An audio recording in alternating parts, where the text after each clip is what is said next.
Look, we have got a host of news here. Europe battles to contain surge in COVID-19 cases, according to the Financial Times.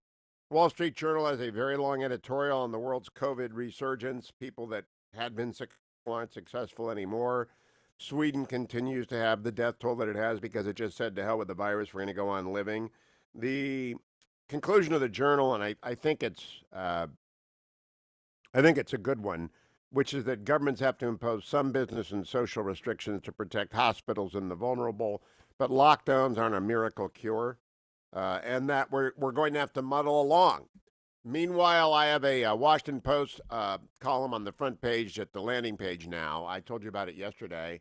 Look, the news is not doing a very good job on this. You're just not understanding where the greatest death toll is. The awful metrics I wrote in the Washington Post, again, it's on the upper right-hand corner if you go to WashingtonPost.com. The awful metrics of the COVID-19 deaths tell a different story. According to data kept by the Johns Hopkins University, New York has suffered 32,645 deaths. 32,645. New Jersey has 15,804. California has 8,455. Illinois has 7,608. Pennsylvania has 7,131. Michigan has 6,405. All right. So those are 6 states with the most fatalities from COVID. And New York is way ahead of everyone. And New Jersey is way ahead of everyone, but it's only half of New York. And then comes California, Illinois, Pennsylvania, and Michigan. Those 6 states are all run by Democratic governors. Republicans have not walked away. I mean, Florida's number 7 with 5,931 deaths. Texas has 5,085. Ohio, 3,344. Arizona, 3,304. But 6 of the top 10, and indeed the top 6, are run by Democratic governors. It's not about who your governor is. It's about how densely packed populations are. It's spreading everywhere. It's a question of who's going to die from it. It's going to get, I think at least half the population before it's done. And most of those people are not going to die. And my friend Robert O'Brien, the National Security Advisor, I have on very good sources. He's a little tired, but it's not a serious case. He'll be back at work soon. And that is good news. And a lot of people know the Boris Johnson case, which was a serious case. I don't know why. Some people are just knocked over by this. And 145,000 people have died. But it is a containable, treatable disease, and we're getting there on a vaccine. That's the good news.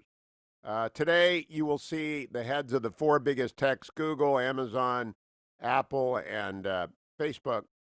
Mark Zuckerberg, Jeff Bezos, the rest of them are going to be in front of Tim Cook, in front of the Congress testifying. We won't learn much other than that they're very wealthy and they intend to keep doing good stuff with their companies. You will miss a headline in the Telegraph, which is the United Kingdom newspaper. British troops, the best British troops, 250 of the Light Dragoons Regiment are going to Mali. Why are they going to Mali? Because there's a UN multidimensional integrated stabilization mission in Mali, MINUSMA, and it's where the jihadis are. We have a virus, we have a pandemic, but we have not stopped the war on terror. It goes on everywhere. Closer to home, very, very sad story. Julia Holowach, 63, was killed by a great white shark in Maine. She's a good friend of my sister-in-law. On the board of directors of Seabags.com. You've heard me talk about Seabags because I invested in the company and I use it as a gift for everybody I know. And I mention Seabags off and on, but I mean, she's been a Mainer forever and lost to a great white shark. Very rare for that to happen in Maine. But of course, it's on the front page everywhere because sharks, everybody, it's since Jaws ever showed up, people pay attention to shark stories, but they don't pay attention to Mali. The news business is a weird business, I must say. The Vatican has been hacked by the Chinese. And I tell you this because yesterday, Nick Lemon, I told you, the New Yorker was calling me yesterday at 1 o'clock. I had a long chat with Nick, old friend, old colleague, I won't say the friend, who did a profile for me on the New Yorker in 2005. He called up, he wanted to talk about what has Trump accomplished and how has he changed the Republican Party. I sent him the tape of yesterday's show so he could hear all the callers calling in, and then I ran down for him. Look, Trump's biggest accomplishment is clarity and conviction on China. We are standing up to China. Judges and justices, 2 Supreme Court justices, 53 Court of Appeals justices, 144 district court judges. We need more. The military rebuild, enormous. I ran through the numbers. When President Obama's last year, the military only got $662 billion. Last year, the military got $721 billion. So it's up $100 billion, and that's cumulative. It's $250 billion. But Trump has really been rebuilding the military.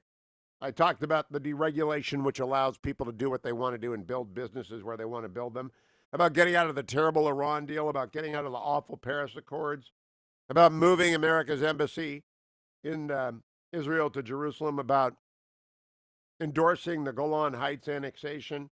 I talked about killing Baghdadi, Soleimani, and every inch of ISIS territory reclaimed. Talked about the tax cuts, unemployment going down to 3.5% before the virus. Justice reform to let people who shouldn't be in jail out of jail. The PPP, which is the key thing of the virus recovery. Many of you love the wall. I brought that up. I talked to Nick as well about identifying the left as the left. After the break, I'm going to play for you a cut of Congresswoman Jayapal from Washington State yesterday. The left it's crazy. Bill Barr was up on the Hill yesterday, and it's just crazy. But the biggest reason to support Donald Trump is because Joe Biden, we will lose the war to China. Joe Biden doesn't have a clue. Yesterday's speech by Joe Biden, cut number 3. Listen to this. If you have to do that for COVID? I'm not prepared to say much. Okay. Thank you. He doesn't know what he's supposed to do All on right. the podium. And then he makes a joke out of where he is. Cut number 2. Good afternoon, everyone. Welcome to Kingswood Community Center. Actually, that's the one down I used to work. That's a joke. You didn't know where we were. Anyway. That's a joke. It's great. Yeah, Joe, that's a joke, all right. He made a promise as well. Cut number 4. And lastly, I think that, notwithstanding the fact I think I have laid out the most detailed plans on the economy and on issues relating to health care and the rest of any president in modern history. I mean, it's awful detail. If I'm elected and this passes, I'm going to be good to go down as one of the most progressive presidents in American history. Oh, that is a promise, not a threat in his world. It's a threat to the rest of us. Donald Trump is accomplished. He's a brawler. He will make you upset sometimes. He gets stuff done. Joe Biden, the porch light is off. By the way, here's what he had to say about the riots in Portland. Cut number 1, Joe Biden. When President Obama and I were in office, we protected federal property. We were able to do it without the Department of Homeland Security turning it into a private militia.